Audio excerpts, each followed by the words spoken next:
होगा, ऐसा ऐसा सब वर्णन करते रहे और कहा ये उन्हीं के हाथ से मारा जाएगा जिसकी गोद में डालने पर इसकी दो भुजाएं हट जाएंगी। तो वहां जितने आए हुए थे रिश्ते नातेदार, समाज के श्रेष्ठ श्रेष्ठ जन, सबकी गोद में शिशुपाल को, और जे भी भगवान श्री कृष्ण की गोद में डाले, दो भुजाएं गिर गई। रो करके उनकी बुआ ने कहा कि मैं भिक्षा मांगती हूं कि मेरे बालक की आपके हाथ से हत्या नहीं होनी चाहिए, तो उनका 100 अपराध क्षमा करता हूं। तो उन्होंने सोचा 100 अपराध काहे को करेगा, का 100 अपराध तक मैं इसे बिल्कुल कोई दंड नहीं दूंगा, ये वचन देता हूं। ये जब से तोतली वाली बोलना शुरू किया तब से भगवान को गालियां देना शुरू किया था। इसका स्वभाव ही ये वैर, पूरा ऐसा वैर, भगवान को गालियां देता। जिस समय सब धर्मात्माओं राजाओं की सभा भरी हुई थी और भगवान श्री कृष्ण की अग्र पूजा हुई, सब तो सह गए, शिशुपाल खड़ा हो गया और ऐसे कटु वचन बोले, महाभारत में लिखा, हमने स्वाध्याय में पढ़ा था, ऐसे कटु वचन बोले कि कोई भी नाराज हो जाएगा उससे। तो पहले भीमसेन खड़े हुए और कहा कि अपने बड़ों का सम्मान करना सीख, क्योंकि भाई ही लगता है, जैसे कुंती बुआ ऐसे भगवान की वो बुआ का दूसरा है, ये लड़का है, सम्मान करना सीख। अगर तू ऐसे ही बोलता रहा तो यही मैं तेरा गला काट दूंगा। ऐसे कहा, बैठ जा ब्रकोदर, बहुत खाने वाला, तू क्या मेरे से लड़ेगा। भगवान ने भी इशारा कर दिया। जब देखा कि ये बोलता ही चला, भीष्म जी खड़े हुए और भीष्म जी ने कहा, मैं श्री कृष्ण के चरण आसक्ति चित्त वाला हूं, अगर अब एक भी शब्द यहां बोला इसने तो मैं किसी की नहीं सुनूंगा, इसको नष्ट कर दूंगा। और दोनों सभाओं के सर पर पैर रखता हूं, जो श्री कृष्ण का विरोध करे उसके लिए मैं पर्याप्त हूं। भगवान ने कहा, चुप रहो, चुप रहो, शांत रहो, सबको बैठा ला। वो गिनती शुरू किए थे, 98, 99 का, शिशुपाल सावधान, जो तुम्हारी माता को वचन दिया था बस एक शब्द रह गया है, आगे मुझे दोषी कोई ना ठहराए। 100 तक क्षमा करने की बात कही थी। जे ही, वो तो रुकने वाला थोड़ी था, जे ही आगे बोला, सुदर्शन जी के द्वारा उसका वो परम उद्धार हुआ जो बड़े बड़े ऋषि मुनियों के लिए बड़ा दुर्लभ पद कहा गया है। गोपीजनों ने सौंदर्य माधुर्य निधि भगवान को अपना कांत माना, प्रीतम माना। एक ही वृत्ति, कितनी गजब की वृत्ति गोपीजनों की है कि सब कार्य करते हुए कृष्णाकार वृत्ति है। बेचने दही जा रहे हैं, बोल रहे कोई कृष्ण ले ले, दामोदर ले ले, माधव ले ले, कैसी वृत्ति है, देखो कैसी उच्च कोटि की अवस्था है। किसी भी भाव से हमारे प्रभु से जुड़ जाए तो इच्छा द्वेष दोनों से वो मुक्त हो जाए। और जब तक ये ठीक है, ये बेठीक है, इस तरह के द्वंद्व तुम्हारे हृदय में बने रहेंगे, तब तक मूढ़ता रहेगी और उससे पतन होता रहेगा। संसार का संबंध दृढ़ होता है इच्छा से, बहुत सुंदर बात है। संसार का संबंध दृढ़ होता ही है इच्छा से। इच्छा खत्म, संसार का संबंध खत्म। कितनी बढ़िया बात है। पर हम भागे घूम रहे हैं इच्छाओं की पूर्ति के लिए। जब एक बता दिया कि समुद्र है भगवान, जो चाहिए इन्हीं से क्यों नहीं, पर इनसे मिलने के लिए भी तुम्हें शराब छोड़ना पड़ेगा, तुम्हें मांस छोड़ना पड़ेगा, व्यभिचार छोड़ना पड़ेगा, गंदे चिंतन छोड़ने पड़ेंगे। वो राजी नहीं हो तो पाप करो, पाप और चाहो सुख, ऐसा कैसे हो सकता है। यही है जीव की परेशानी, यही है।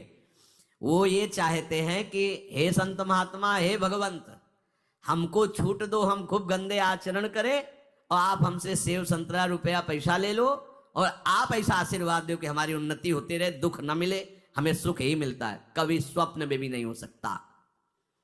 तब लग कुशल न जीव कहूं, सपने हो मन विश्राम, जब लग भजत न राम कहूं, शोक धाम तज काम। ये दुखों का खजाना काम अर्थात इच्छा, इसका त्याग करके भगवान की शरण में होकर जब तक नाम जप नहीं करोगे, स्वप्न में भी तुम्हें विश्राम नहीं मिलेगा। और नाम जप एक गंदे आचरण करने वालों के हृदय में नहीं हो सकता। नाम परम पवित्र है। ये तभी होगा जब आपका खान पान सात्विक हो, आपका वातावरण सात्विक हो, आपका बोलना उठना बैठना सब सात्विक हो, तब नाम भगवान कृपा करेंगे आपकी जिह्वा। फिर कौन सी इच्छा रह जाएगी, कौन सी इच्छा रह जाएगी। अरे आप विश्वास कीजिए, ये जितनी इच्छाएं हैं सब स्वाप्निक हैं। जब आप सच्चा विवेक धारण करेंगे तो आपसे पूछा भी जाएगा कि जबरदस्ती केवट से कह रहे ले लो, वो कह रहा आप कछुनाथ न चाहिए मोरे, नहीं चाहिए। प्रहलाद जी कह रहे वरदान मांगो, हमारी आज्ञा का पालन करो। तो कह रहे हाँ आपकी आज्ञा का पालन करता हूं, हे नाथ मुझे यही वरदान दीजिए कि आपसे भी कोई इच्छा न रहे। ये वरदान मांगा कि आपसे भी कोई इच्छा। आप सोचो क्या है ऐसा भागवती रस कि जिसको वो मिला तो भगवान से भी कह देते। और भक्त तो बड़े विचित्र विचित्र है, वो भगवान से कहते तुम्हारी इच्छा क्या है प्यारे, बोलो हम पूर्ण करते हैं। तुम्हारी इच्छा क्या है, हमारी तो कोई इच्छा ही नहीं, आप बोलो आपकी इच्छा क्या है, आप क्या चाहते हो, मैं कैसे आपको रिझाऊं। ये जब कामना को लेकर के मनोवृत्ति का प्रवाह संसार की तरफ होता है, तब ये कामना ही हमें राग द्वेष में बांध देती है। जो महापुरुषों ने उपासना करके शास्त्र स्वाध्याय करके अनुभव किया है उसे ध्यान से सुनो। इच्छाओं से बचने का उपाय, इच्छा ही आपके बंधन का कारण है, इच्छा ही जन्म मरण का कारण है। इच्छाओं से बचने का उपाय, कर प्रमाद मत बनो आलसी, करो सुचारु रूप से काम, अपना काम स्वयं करने में लाज बड़प्पन तजो तमाम। पहली बात, शरीरधारी को किसी दूसरे शरीर से अपने शरीर की सेवा तब तक नहीं लेनी चाहिए जब तक बीमार ना हो जाए, असमर्थ ना हो जाए, चाहे गृहस्थ में हो चाहे विरक्त में हो। ध्यान दीजिए, आप चाहे आपकी पत्नी हो, पुत्र हो, परिवार हो, आप उनके सेवक हैं क्योंकि वो सब प्रभु के जन हैं। इस भावना से रहोगे कभी नाराज नहीं होगे, कभी गुस्सा नहीं आएगा, कभी झगड़ा नहीं होगा। अगर आप अपने को ये माने कि प्रभु मेरे इस रूप में आए हुए हैं, मुझे अपने कर्तव्य का पालन करना है, तो कहीं झगड़ा नहीं हो सकता।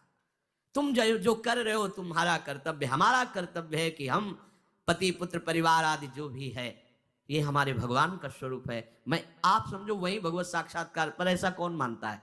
अच्छा, साधु वेश में ये जरूर सावधानी रखनी चाहिए, ध्यान देकर सुनिए। जब तक आपका शरीर स्वस्थ है आप किसी से किसी भी प्रकार की सेवा स्वीकार न करें। भिक्षान्न के सिवा कोई भी सेवा स्वीकार न करें। अपने शरीर की सेवा तब तक करें जब तक आपका शरीर असमर्थ नहीं हो जाता। असमर्थ हो गए तो फिर हरि ही करें आकर स्वयं, या किसी को भेज दें, उनके बस की बात है। देखो माधवदास बाबा की लंगोटी स्वयं श्री ठाकुर जी महाराज धो रहे हैं। तब तक हमने अपने बड़े संतों को देखा है बिल्कुल किसी भी तरह की कोई सेवा नहीं स्वीकार करते। अपनी दिनचर्या अपने हाथ से अपने शरीर की पूरी। आपको क्या हो गया है, आप भी वैसे ही चलो जैसे गुरुजन चले हैं, भिक्षान्न के सिवा। आप अपनी किसी भी तरह की सेवा किसी से मत करवाइए। आप देखो इच्छाओं का दमन होना शुरू हो जाएगा, यहीं से इच्छाओं का दमन शुरू हो जाता है। आप सच्ची मानिए, ये जो आप शरीर सुख की आकांक्षा से दूसरे से सुख लेने की इच्छा करते हैं, यही तुम्हारे बंधन का कारण है, यही तुम्हारी दुर्गति, यही तुम्हारी कमजोरी है। जब तक शरीर स्वस्थ रहे किसी से किसी भी तरह की सेवा मत लो, और अधिक से अधिक सेवा करने का भाव रखो। सुधार, हमें सेवा करना है, सेवा लेना नहीं है। जब तक सेव्य का साक्षात्कार ना हो जाए या शरीर असमर्थ ना हो जाए तब तक ये नियम दृढ़ रखना चाहिए। गुरुजनों को भी देखा, श्री जी की सेवा कर दो, रसोई के से बाहर शरीर सेवा में कभी भी नहीं।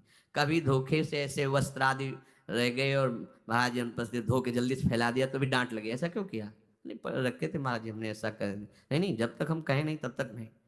आज भी सरकार अपने ही हाथ से श्री जी को भोग लगा के ही, सब हैं पर वो अपने ही हाथ से 2 रोटी भोग बना के। देखो बुजुर्ग संतों को, बड़े महापुरुषों को हमने देखा है, अपने शरीर, जब तक शरीर में सामर्थ्य है तब तक, ये महापुरुषों का आदेश है, अपना काम स्वयं करने में लाज बड़प्पन तजो तमाम। अपना काम करने के लिए आप किसी को भी आदेश मत करें, किसी की भी सेवा स्वीकार न करें। हाँ, हमें भूख लगेगी तो रोटी मांग लेंगे जाकर के, क्या जरूरत है हमें किसी की सेवा स्वीकार करने की। मांगो, खाओ, खूब भजन करो, सत्संग करो, कम खर्चे वाला जीवन रखो। जरूरत क्या है, जो जरूरत है गली चलते दे देंगे भगवान, विश्वास करो, गली चलते दे देंगे। विरक्त गृहस्थ धर्म पूर्वक कमाओ, जितनी आवश्यकता प्रभु दे देंगे। ऐसा कोई त्रिभुवन में नहीं जिसकी आवश्यकता की पूर्ति ना होती हो। अनावश्यक तुम्हारी मांगे जो हैं वही तुम्हें दुख दे रही हैं। आवश्यक व्यवस्था सबको भगवान दिए हुए हैं, अनावश्यक मांग के लिए तुम्हें फिर फंसना होगा। ये तुम्हारी अनावश्यक मांगे हैं, ये हो जाए वो हो जाए, वो जो आपको जीवन जीने के लिए जरूरी है, धर्म पालन के लिए जरूरी, वो बिना मांगे भगवान दे रहे हैं सबको। देख लो। हाँ, आप कि भाई हमको उस परिकर में रहना है, उस कोर्ट से रहना है, वो सब वीआईपी, तो हमको भी उस कोर्ट का, ये मांगे हैं तुम्हारी। तुम्हारा प्रारब्ध जितना है उतना तुम्हें मिलेगा, जो आवश्यक है वो तुम्हें मिलेगा। अनावश्यक मांगे करोगे फंसोगे, अधर्म में कूदना पड़ेगा तुम्हें। हाथ पैर सब साधन प्रभु ने दिए, दया कर तुम्हें समान, फिर क्यों उनसे काम न लेते, क्यों रखते हो झूठी शान। तुम्हारी सेवा के लिए तुम्हारे पास हाथ है, तुम्हारे चरण है, तुम्हें बुद्धि दी है, दूसरे से क्यों सेवा स्वीकार करते हो। प्रभु ने दया करके उद्धार के लिए तुम्हारे पास पूरी सामग्री दे दी, उसका प्रयोग करो। तन मन दोनों का हित करता, निश्चय शारीरिक श्रम युक्त। देखो ये है, जिसने अपना परम मंगल ठाना है, वो शरीर को कभी प्रमाद में नहीं रखता, चाहे गृहस्थ हो चाहे विरक्त हो। ये आलस्य प्रमाद किसी के लिए भी ठीक नहीं है। नियत समय तक सो जाओ, इसके बाद खूब मेहनत करो, चाहे गृहस्थ हो चाहे विरक्त।